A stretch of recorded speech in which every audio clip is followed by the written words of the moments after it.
If you see a snail dancing, remember that it has already been hijacked.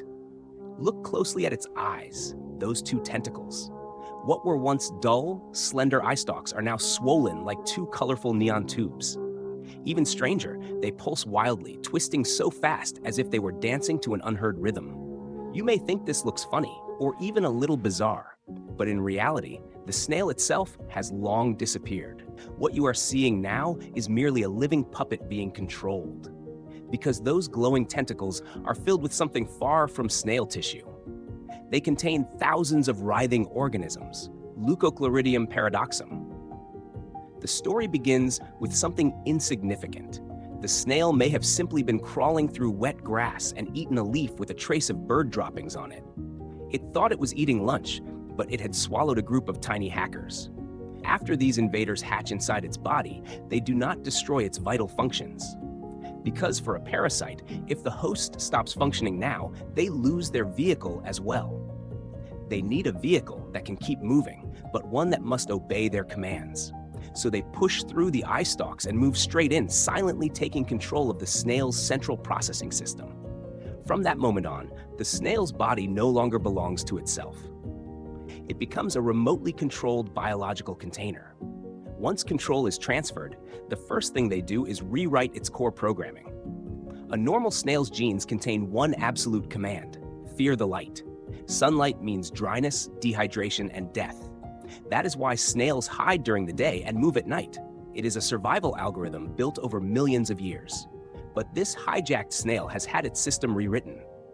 The parasite's chemical signals force its defense system to shut down. They even reverse its commands. Now, as if possessed, it defies every survival instinct. Even under the blazing midday sun, it desperately climbs toward the highest branches, the most visible leaves with the most sunlight. It no longer avoids danger. Instead, it longs to be seen. Because its only mission now is to place itself at the center of the stage and wait for fate to arrive. Once the snail reaches a high place, the parasites begin their most astonishing performance. They squeeze into the snail's eye stalks, expanding them dozens of times beyond their original size. They become bright orange and green striped tubes, the exact shape their predator loves most: a fat, juicy caterpillar. Even more ingenious, this disguise is controlled by light. In darkness, the parasites retreat inside the body to rest and conserve energy.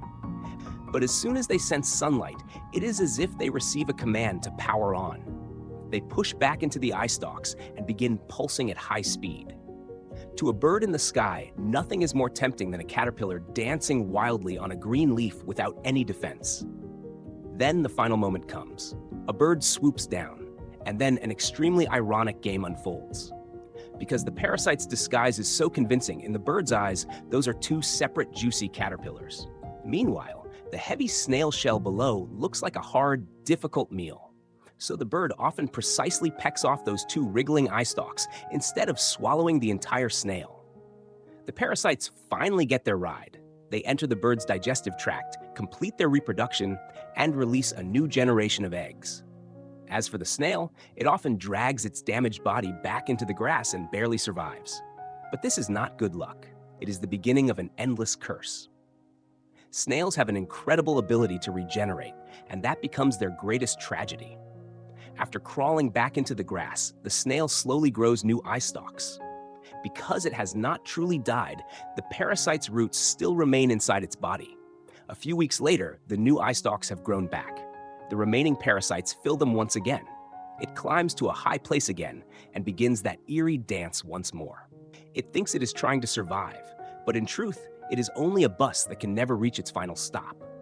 As long as the parasites remain, this body will always be nothing more than someone else's container. A few days later, perhaps in another patch of grass a few miles away, after the sound of a bird call, a fresh pile of bird droppings falls to the ground. An unsuspecting snail slowly crawls toward it, opens its mouth, and the cycle begins again.